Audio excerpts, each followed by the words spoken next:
Good evening and welcome to our Gita webinar. I am Nayaswami Devarshi and we are here at Ananda Village in California. We will begin with the chant.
Let's meditate for just a few minutes, gazing upwards to the point between the eyebrows,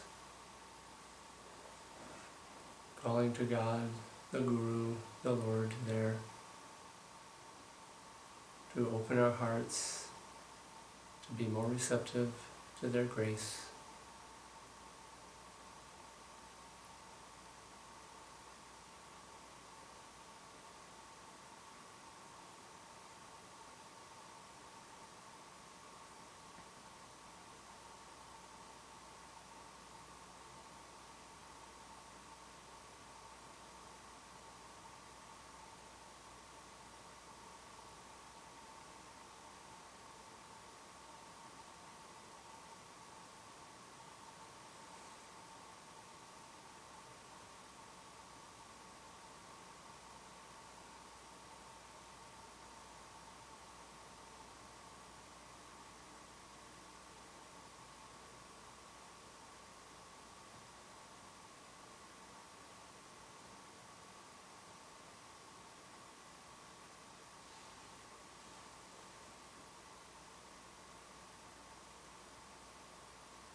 begin our satsang with a prayer.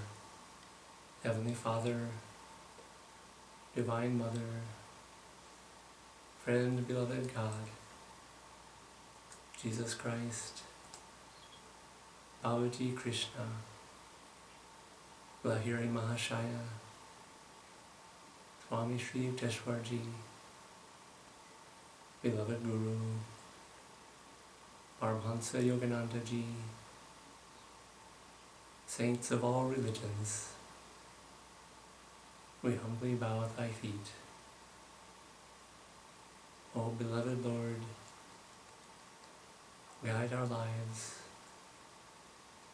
open our hearts, guide our thoughts, that we may always think of Thee, that we may always be moving towards Thee, and that Your consciousness may guide our lives. Om Shanti Shanti Shanti.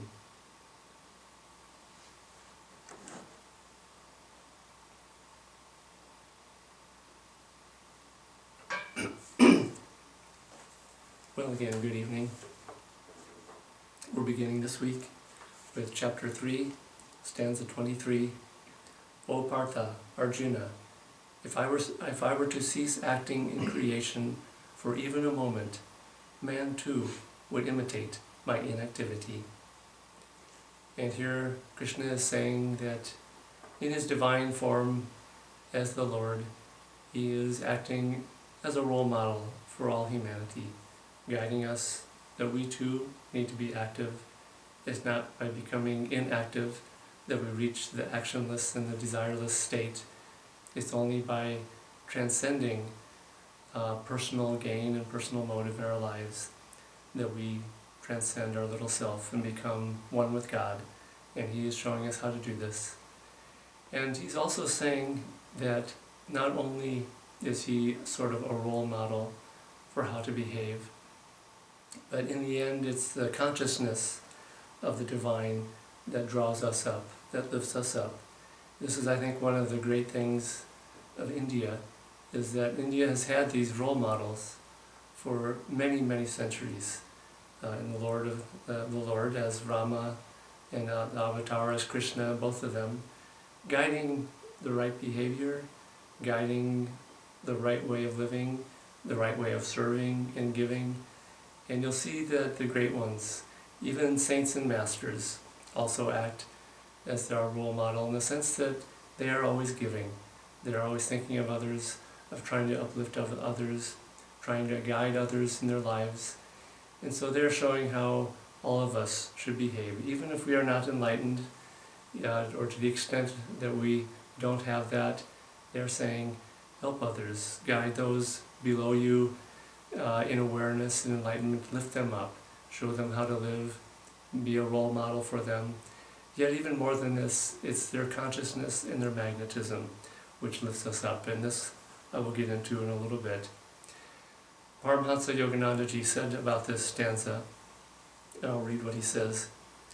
He says, God warns that lazy, non-active devotees, hiding under the garb of renunciation, cannot enter the ever-free, non-active state of spirit. Neither can men who act as slave to their own desires, utterly forgetful of His cosmic plan and as to why He brought them on earth, enter the ultimate gate of ever-blessedness. And so, His model that He gives us is action, but as we've been talking about in the previous weeks, desireless action.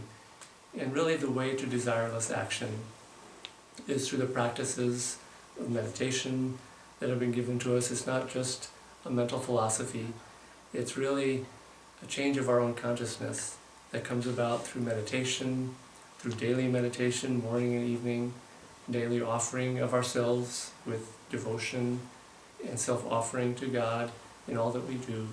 Eventually we change our identification from this little self, this ego, to our true identification, which is this higher self that really is essentially one with the one who created us.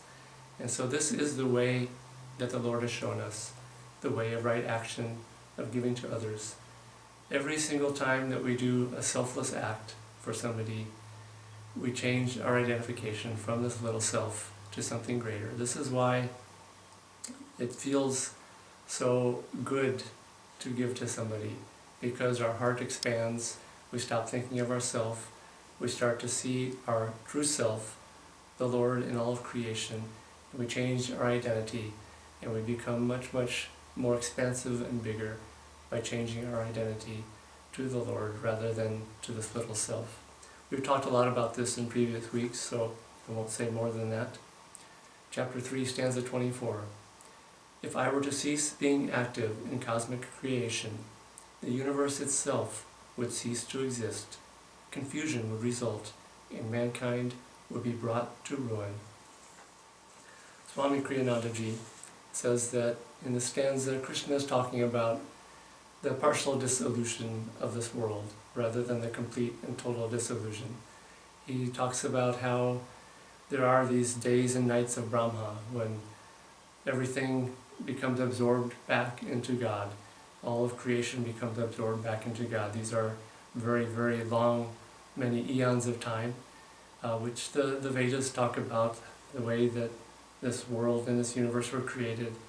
And it does become absorbed back into infinite spirit, which is the night of Brahma, and then it expands again. Here in the stanza, Krishna is talking about only the partial dissolution of the world.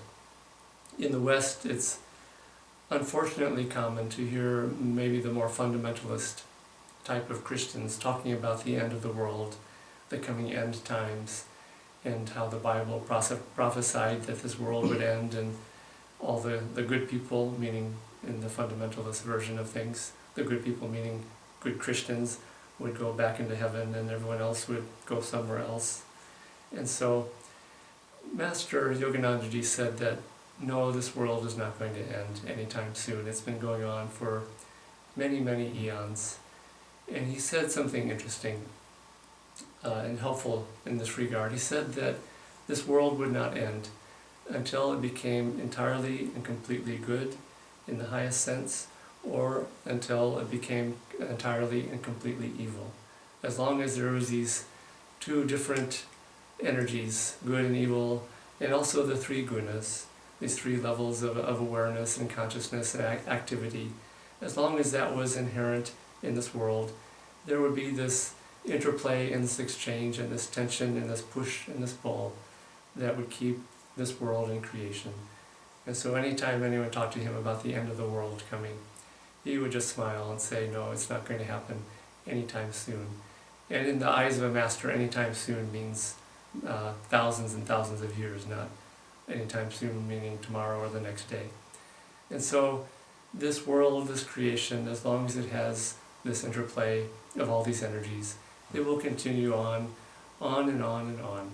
This is part of the great drama of the Lord. It's just like a play or a movie. The movie and the play keeps going on and on as long as the battle between good and evil is going on. And then finally at the end of the movie, when good completely wins, then the movie ends. And this movie is more, rather than just a few hours of time, this movie is going on in many, many millennia and millions of years of time. And so it's going to go on and on as long as we continue to have this. Now, it's very interesting.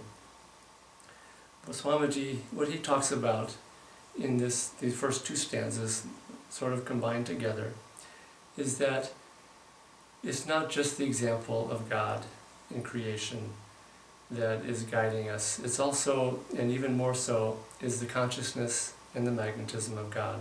This is how Swami Kriyananda expounds on this. He says, were there no such upward attraction, talking about this magnetic pull of God, human nature itself would have little or nothing to lift it.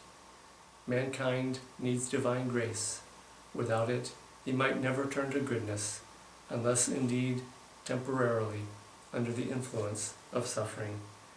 And so what he's saying here is that in the end it really is divine grace and the attractive power of the Lord that lifts us and draws us up. This is why chanting the name of the Lord, meditating on God, calling and praying in those ways, perhaps more than anything else, lifts us up. And when we do it, especially in a very active way rather than just in a lazy, sort of dreamy, passive way, when we do it consciously, with energy, with all of our willingness, with all of our self-offering, then that magnetic power really, really has the much greater ability to go deep inside of us and lift us. This is why Swamiji said, talking about the path of Kriya Yoga, which involves a great deal of self-effort and willpower, concentration, our very active involvement and engagement in the process. So that is an essential part of this equation. Swamiji says about even the technique of Kriya, which is a very deep and scientific in the sense of very practical, but also in the sense of it works with very deep principles of the way that we are all made. He says about the Kriya technique, he says, every Kriya should be an act of devotional self-offering. And so when he explained this in that particular way, this is in the biography he wrote of Yoganandaji, he then goes on to explain the reason for that, which is that when we offer ourselves up into that light of God with devotion, with complete giving and self-offering, that magnetic power of divine grace has much more ability to draw us and lift us up, because in the end, it's really by divine grace that we are liberated from our little self-delusion and self-involvement. But it does require our active participation, our active giving, our active involvement, because God is not going to come and take us to our divine home against our will.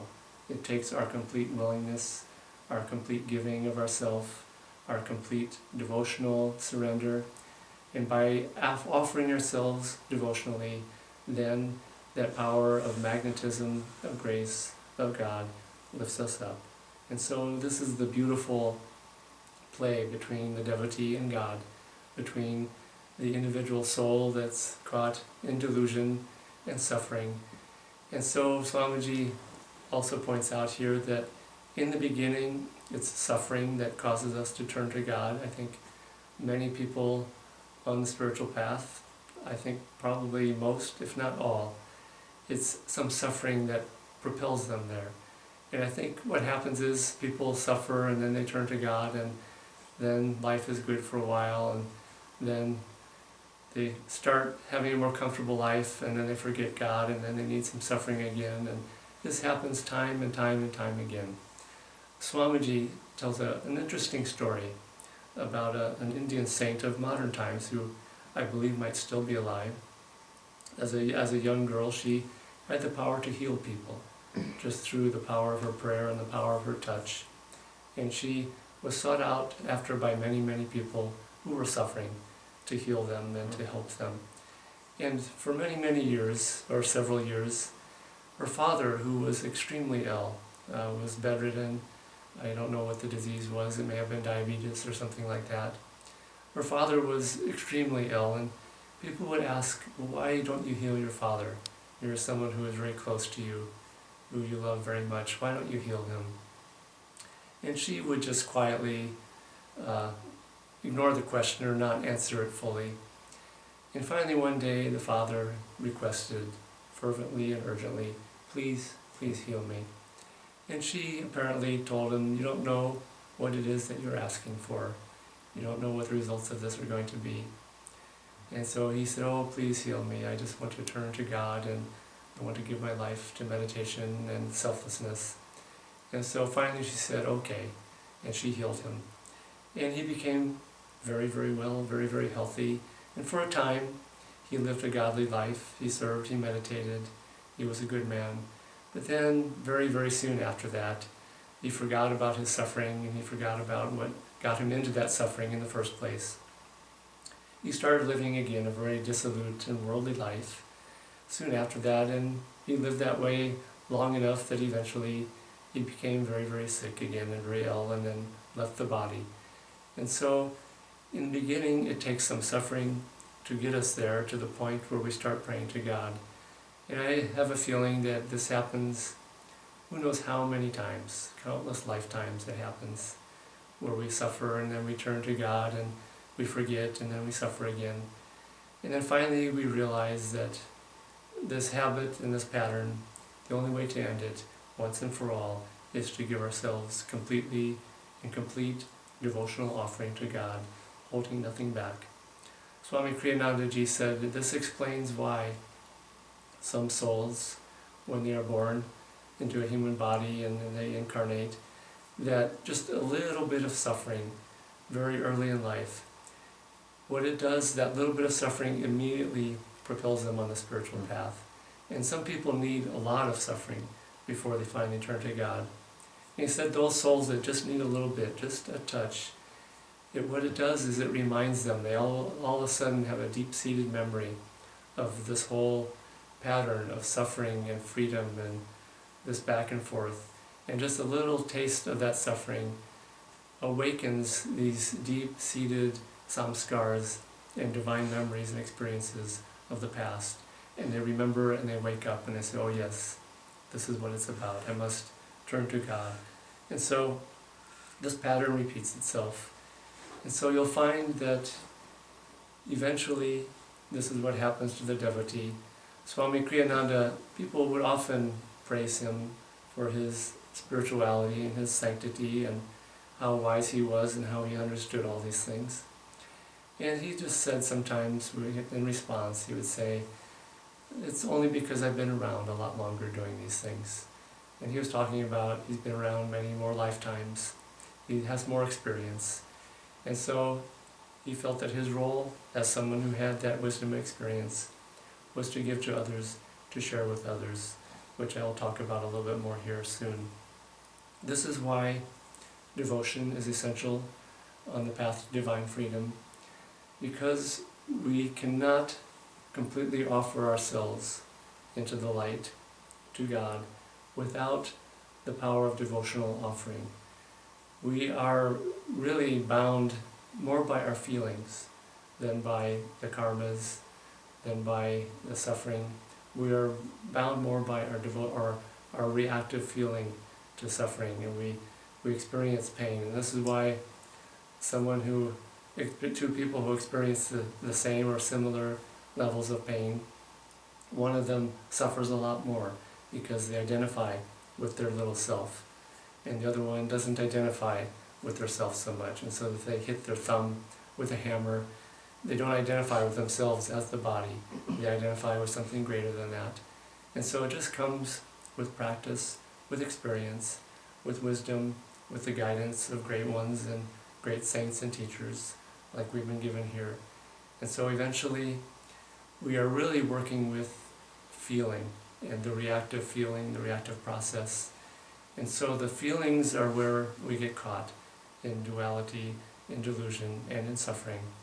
And so those very same feelings that cause us to recoil and react when we feel pain or suffering, those very same feelings must be offered and must be transmuted and transcended, not by being eliminated and snuffed out. They are really dissolved by offering the devotional feeling into the light to the Lord. And when we offer that devotional feeling, then these little feelings of suffering and pain become dissolved. Our little self becomes dissolved. This is eventually yoga or union, which comes when the soul merges into God in the state of samadhi. And so we must work with feeling, with devotion, with devotional offering. And this really is how we transcend those very same smaller feelings, those contractive feelings that cause deep suffering. And so understand that it's not the events in life that cause us to suffer. It's not having a body that causes us to suffer. It's our identification, and our identification in the sense of feeling. The feelings identifying with the body, with the ego. And so the feelings bind us, but those feelings also free us. And that way that they free us is by using them and working with them with a sense of deep, deep devotion. This is why Yoganandaji, time and time again, he talked about devotion as really being the supreme law that will free one in the end. He even applied it to the techniques of yoga. When Yoganandaji came to the US, there was another spiritual group from India at that time. And it was interesting because they misunderstood who he was and how he taught. They felt, based on their teachings, which they misunderstood their teacher in a way, they understood that only through devotion could one become free. And they would hear Yoganandaji talking about techniques of liberation, like Kriya Yoga and these things. And they thought he was entirely a yogi, depending too much on techniques, on technical ways of finding God. But they didn't understand that what Yoganandaji brought in his teachings was a very unusual and precise and extraordinary combination of devotion and technique. It's the marriage of these two things that really gives the path of Kriya Yoga so much power. Because what they do is that we don't have control of our feelings. When someone insults us, or we lose something that's dear to us, or we lose someone who is dear to us. And so the feelings are engaged and get caught up in, like I was saying, in that pain and suffering. And so it is the way out of delusion and suffering, but we don't have control of them. And so what Yoganandaji gave us with this path of Kriya Yoga and the way that he taught us is that Kriya Yoga gives one pranayama, control of the life force. And it's not just control of some impersonal life force, it also gives us control of our feelings, in our emotions, in our reactive process, as he put it. And it's not until we have control of those things that we can actually give them to God. This is why there's a affirmation that he gave in his book of affirmations, which is really an explanation of how and why scientific techniques of yoga help us to find God and to offer ourselves completely freely. This affirmation goes, "Teach me to own again, oh own again, my matter-souled mind and brain, that I may give them to thee, in prayer and ecstasy, in meditation and reverie." And so the technique of Kriya, when it's done with feeling, with devotion, this is why Yoganandaji said Kriya plus devotion works like mathematics. It cannot fail. And I understand he once said that Kriya without devotion is not Kriya. And it's not that we do the technique at one time and then later we do devotion. It's actually, as Swamiji said, every Kriya technique should be an act of devotional self-offering.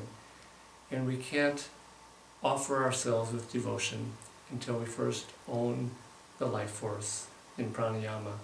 And so as a science and as a technique, Kriya gives us that control of the life force. And so with these early people in America who were watching Yoganandaji, they didn't understand that most of all he was a bhakti yogi in the end. But he understood that working with techniques, working with pranayama, this whole science of yoga, as it was given by Patanjali, gives us control of the life force. An analogy I like to use is that if you were walking with a friend one day, out for a walk, and it's their birthday, and you walk by the automobile shop or store where they're selling cars, and you say, "Happy birthday, I want to give you a present. This car here is yours, happy birthday." Well, there's a little problem there. First, you have to actually buy the car before you can give it to the person with love and with devotion for their birthday. You have to own the car first before you can give it. And this is what pranayama in its deepest sense is that you have to own your feelings, your emotions, your life force, before you can completely and freely give them to God in meditation and ecstasy, in prayer and reverie. And this really explains the power of what Yogananda taught and how this beautiful marriage actually, it's not even like Kriya plus devotion, it's almost like Kriya married with devotion, the two of them as one. And you'll find that when you practice, for you, those of you who are Kriya yogis, when you practice even the Kriya technique as something that is actually married and part of devotional offering, you'll find that they become one. There's not a separation between lifting the life force with the Kriya technique and offering yourself with complete devotional self-offering, that these two become one, and the Kriya technique really is a devotionally offering technique. This is really, in a way, the Kriya technique is really like a form of puja, but instead of offering flowers, incense, ghee, or different things at the altar to the murtis, to the images of God, we are offering our little self, all the parts of ourself, all our samskars, all our emotions, all our feelings, with complete devotional offering at the real altar, the altar of spirit, which is the deep astral spine in the spiritual eye.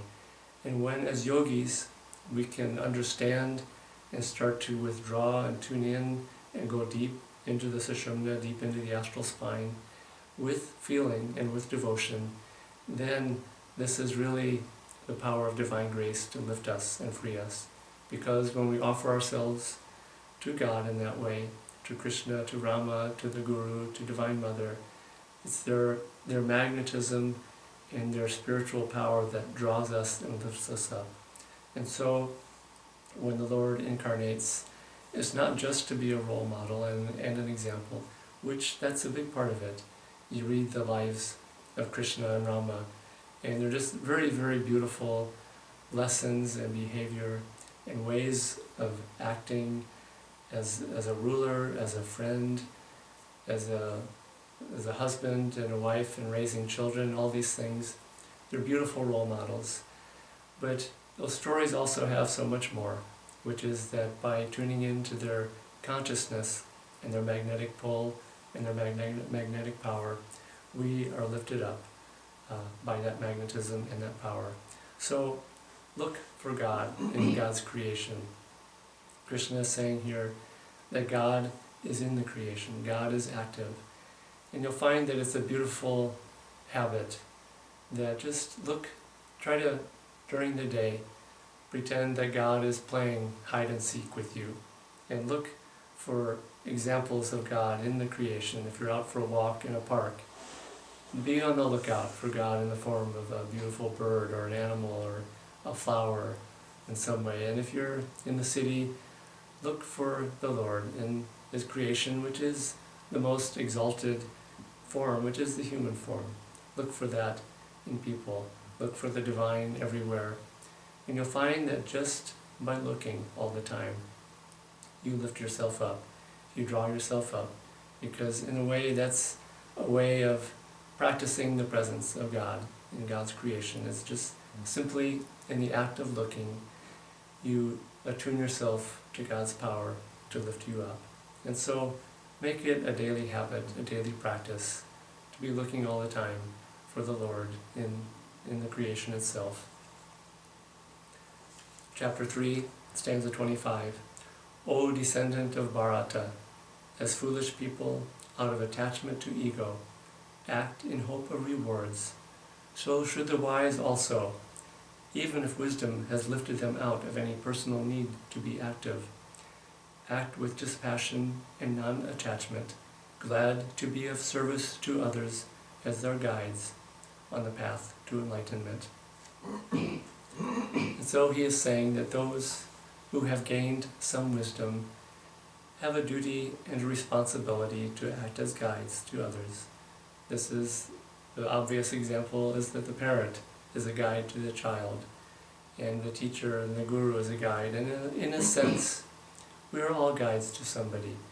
We are all working with others who might need guidance and example in some way, even in the same way that that same person may offer guidance and help to us in another way that we perhaps have shortcomings with. And so we do have a responsibility to uplift each other, to guide each other. I sometimes see this creation as all of us as being brothers and sisters, because we do have the same parents. People tend to see the differences between them and others, and I think as one becomes more aware and more enlightened, they start to see the similarities between themselves and others. You'll see those who are more contractive and wanting to separate themselves from others. They'll see the differences, whether it's in religion and religious warfare and fighting. It's just a human way of behaving, when one is separating themselves from God more and more, they also separate themselves from others. And so try to see all of us on this earth, try to see each other, try to see everyone as your brother or sister. When someone acts in ignorance, part of these passages is saying to not judge them, to look at them as someone who is just simply in error, and just give to them, serve them, and try to see all action as a way of giving to others without attachment, again, to the results, as we've been talking about. Yoganandaji described this attitude of serving without being attached. He one time called it nonchalant non-attachment, which is simply a form of play in a way, and try to see this world as God's dream, God's Leela, God's play. And even when things happen that are unpleasant, that we might normally react emotionally or negatively to, just try to see it as part of the drama, part of the dream, and try to be non-attached, nonchalant about it. Yoganandaji said once, the example he gave was that he talked about people who have hobbies, where they act entirely for the enjoyment, the simple pleasure and enjoyment of acting. And he used the example dear to my heart of gardening. And he said that someone who has a garden completely freely for the enjoyment of the beauty of growing a rose and the beauty of flowers, that is a good model for how we should try to behave in this world. It's with a sense of freedom, non-attachment, joy, and when you act in that way, then you can actually help people more easily, more freely, and also just act more as an example of how to behave, which is with a sense of deep inner freedom. Chapter 3, stanza 26. Never should the wise condemn the ignorant for the ego motivation they manifest. Instead, being themselves enlightened, they should seek only to inspire others in the direction of preferring to perform right, dutiful action. And this is what we've been talking about, which is don't judge others for their ignorance. Swamiji said it's a bit like judging someone for being blind and not being able to see. And this is really essentially when people make mistakes and errors in judgment, and even when people hurt you with their words, with their unkindness, it's only because they're ignorant. And try to find a way to bless them, to pray for them, instead of reacting negatively. In fact, this is a very good practice to have. When somebody hurts you, pray for them mentally, bless them. This is a practice that people over the years I've heard talk about at Ananda Village here. It's actually a very beautiful way of working, and Yoganandaji taught a prayer, which I don't have the words to, of working with peace and harmony with others. In this peace and harmony prayer, what you do is you very simply, if there is somebody, say you're working in an office, or if there's a relative or a neighbor who you don't get along with, who tends to push all your buttons, as we say in America, and cause you to react emotionally and negatively, try to develop the habit of praying for them morning and evening, sending them light, asking God to bless them, even when they do whatever it is they do that irritates you or causes you problems, whether they're misbehaving or whether you're just overreacting. During those times also, try to respond and try to change your habitual response to sending them light, prayers, and blessings. You'll find that many of the reactions that we have in life very simply are habitual ways of reacting. We've learned somehow a wrong habit of reacting negatively every time a certain thing happens in our life. And maybe it's a certain person who talks a certain way or says a certain thing. And even if maybe they're, quote, wrong in what they're doing, we've developed a habit of responding emotionally and negatively. And you'll find that that really is just a habit, and we can change any habit. And you can find that try to develop the habit, a new habit, essentially when that same action is pointed towards you that causes you irritation, try to learn to react positively. A habit simply is an action or a thought that we've repeated over and over and over again until it becomes, as Master described it, a groove in the brain where the energy just tends to go on its own accord after a while because it's the easiest route. And so it takes willpower in the beginning, but you'll find that you can develop the habit rather than reacting negatively to things that are done to us, to start reacting positively, reacting energetically, reacting more with a sense of solving the problem rather than just shrinking away and getting angry and getting upset.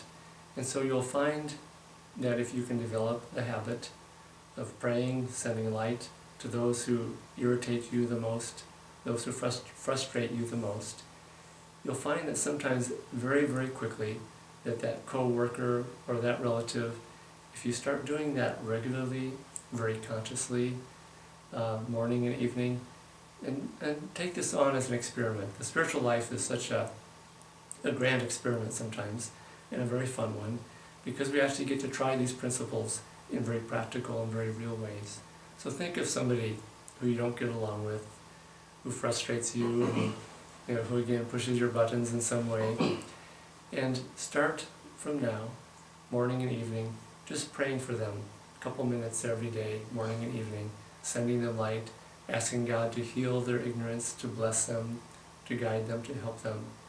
And what you'll find, as many people at Ananda over the years have discovered, is that when you do this regularly, not only does that person stop frustrating you and irritating you, you'll find that very often their behavior actually changes because you're no longer reacting to it. Sometimes I think people like to see those reactions, and they understand that if they do a certain thing, they irritate you, and maybe they like doing that.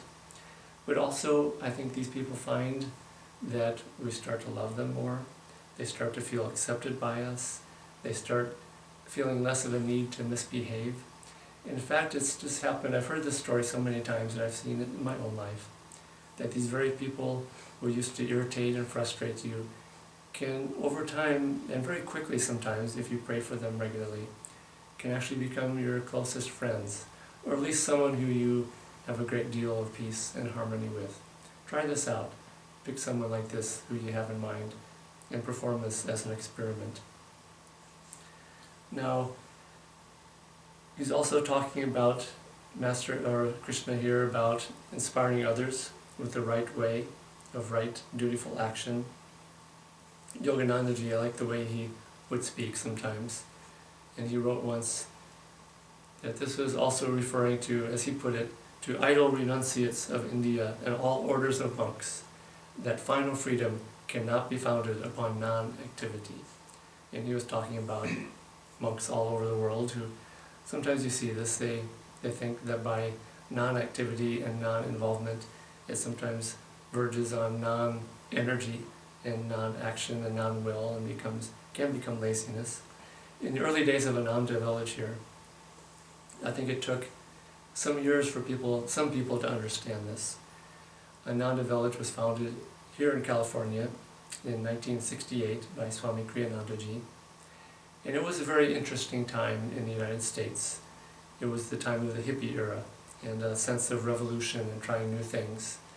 And it was actually, many of us grew up in that era, including myself, and so being involved in that time, this whole sense of overturning society had some good points and some bad points. The good point was that places like Ananda Village could not have started without that sense of wanting to overturn the old ways. And so this whole spiritual community movement that Ananda Village started really started because of that hippie era and that sense of wanting to turn over the old ways. But there was also, obviously this is a world of duality, there was a negative side to it, which is that sense of pulling away from the ways of the elders, of just getting caught in materialism and material life and getting attached and not working on yourself in certain ways. There was also the sense of pulling away from activity itself, and drugs became involved in that era, and it sort of spiraled into a negative place in the end. But there were some very good things that came out of it. But one of the things that you saw early on at Ananda Village, was that certain people would come here, and for them the spiritual life was the easy life. It was not being aggressively active, seeking wealth and seeking job and seeking fame with all your energy. It was pulling away from all that and being lazy.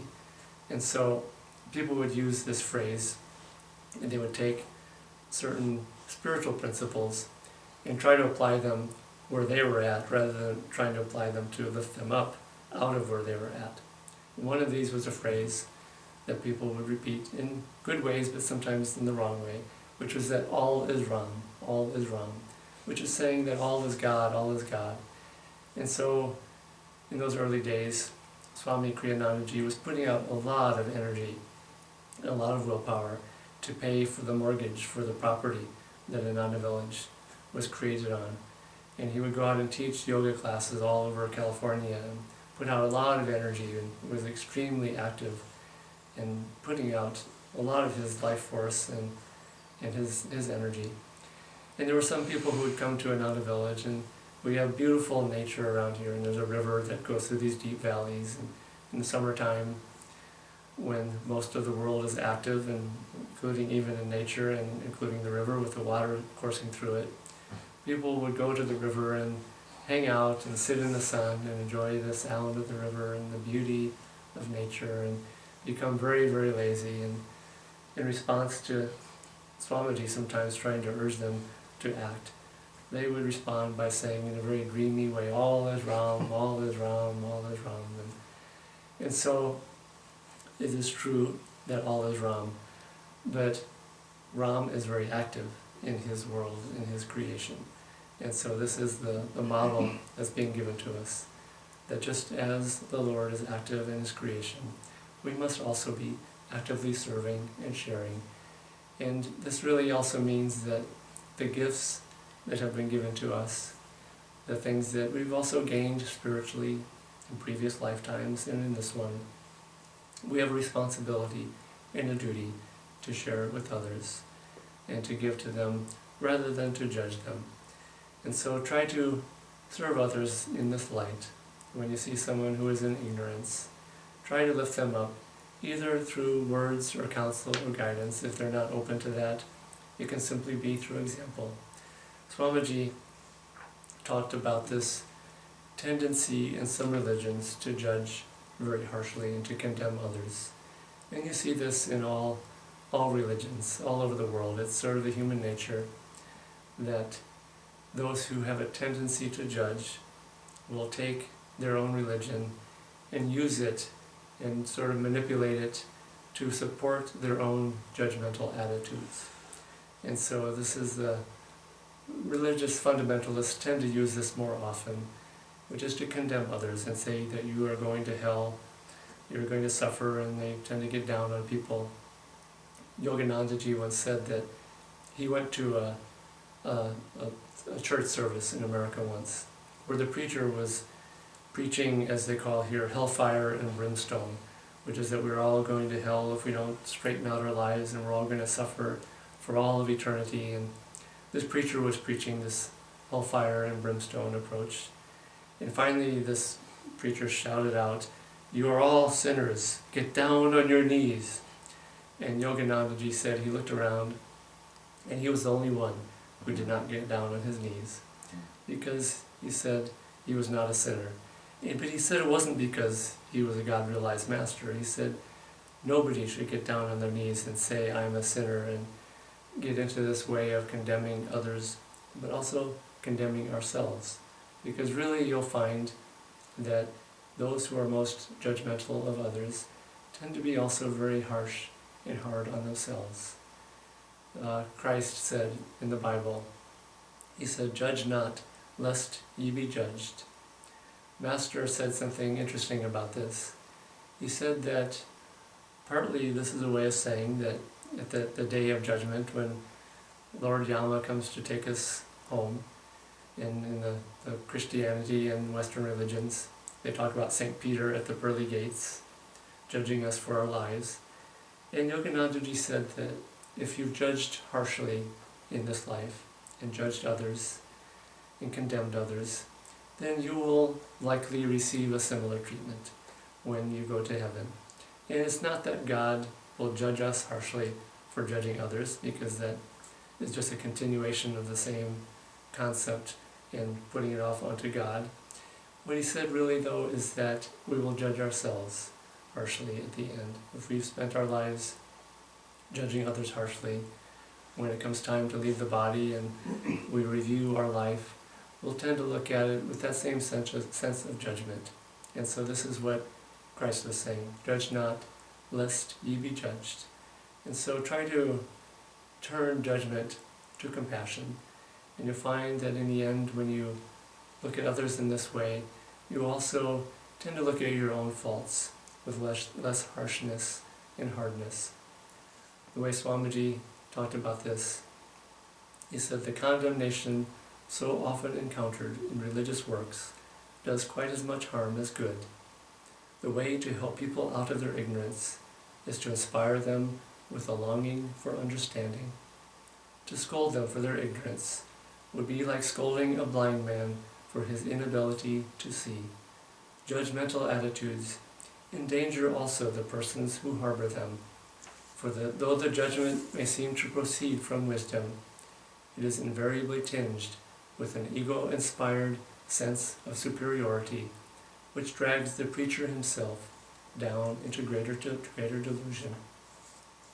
Now I'll just repeat one sentence from this, because it's a good way to guide our lives and to guide the way that we serve others, to guide the way that we raise our children, to guide the way that we are towards our friends and family.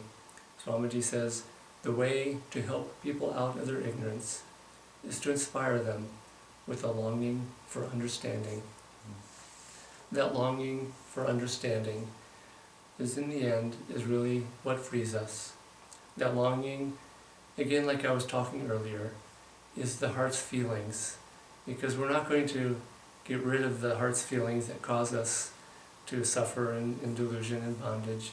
We can only transmute them and transfer those feelings towards something higher, which is the longing for God. And so this is the way out of delusion, is to transmute. This is, in a sense, Kriya Yoga. I'd like to say often that Kriya Yoga is the great alchemy, because what it does is that it doesn't take our delusions, our sufferings, our bondage, our emotional negativities and all those things. It doesn't get rid of them, because those things are just a form of energy, and it's the heart's energy, bound in a certain way. And what Kriya Yoga does is that it transmutes them. It turns them into longing for God, longing for liberation, longing even to act and to serve others in that activity. And so Kriya Yoga, in a way, it turns lead into gold. This is what alchemy is. Alchemy doesn't create something out of nothing. It doesn't get rid of lead. It changes that lead and transmutes it into something much higher. It takes a form of matter and turns it into a higher form of matter in people's perception. And so Kriya Yoga takes our energies, takes our certain feelings that are lower down in the spine and caught in delusion and bondage lower down with the life force, and it transmutes it and transcends it. It takes energy that's bound in a lower way and starts to dissolve it, liberate it, free it, so that it rises freely up the spine towards the spiritual eye. And so it turns our worst negative feelings and energies into the highest feelings and energies. It's very interesting that what is someone's worst fault on the spiritual path often becomes their greatest strength eventually, because they are forced to have to deal with it. They are confronted with it. They have to work with it. It's an energy also that they've created in the past.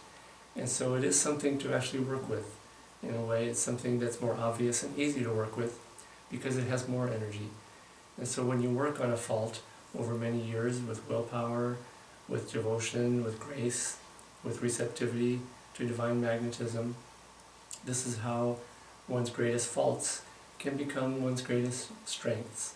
Swamiji uses the analogy of a bone that's been broken, that when it heals, the way that it heals at the crack, it actually becomes even stronger than the rest of the bone. And so Kriya Yoga is a form of alchemy in that it turns negative energies, negative faults, and transmutes them. This is Yoganandaji's chant, where the words are, he says, "Touch me but once, and I will change all my clay into thy gold." And this is the alchemy of Kriya Yoga, of devotion, of self-offering, of yearning, of offering ourselves up into divine grace, meditating on the Lord. That magnetism lifts up these lower energies and turns them into something much higher. And so offer everything into that light. This is why Yoganandaji said, even offer your faults to God, because when we offer even our faults into that light will just touch us but once, and we will change. And those aspects of ourselves that are clay are turned into gold, into something much higher and much greater and much lighter. And this is the power of divine grace. This is the power of the path of Kriya Yoga. All these things that Yoganandaji gave to us. And so practice these things avidly, with energy, with deep feeling, with deep devotion, and the touch of God eventually and in fact inevitably will change us and lift us up. Our part, very simply, is to cooperate with that, give our willingness to these practices of meditation through prayer, all these things that we've been talking about, and offering ourselves up into the light. And this is why these things work in the end, is because in the end, really, it's only that touch of grace, that upliftment of the Lord, that really changes us. And our part is to cooperate with it, to offer ourselves into it, and to work with it.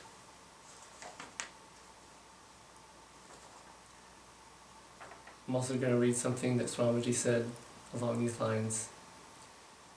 He said, one's thoughts are colored by the clothes he wears. Similarly, if he wears the gray even of gentle criticism, his own thoughts also may take on a gray hue. If he wears the black of severe condemnation, his thoughts will themselves become darkened. And if he wears the cheerful colors of kindness, acceptance, and forgiveness, he will not only inspire others to be like him, but will also enhance those colors in himself. A writer once asked Swamiji, this person had heard what Yogananda had said one time. Someone asked Yoganandaji, "What will we do when you are gone?" And Yoganandaji replied, he said, "When I am gone, only love can take my place."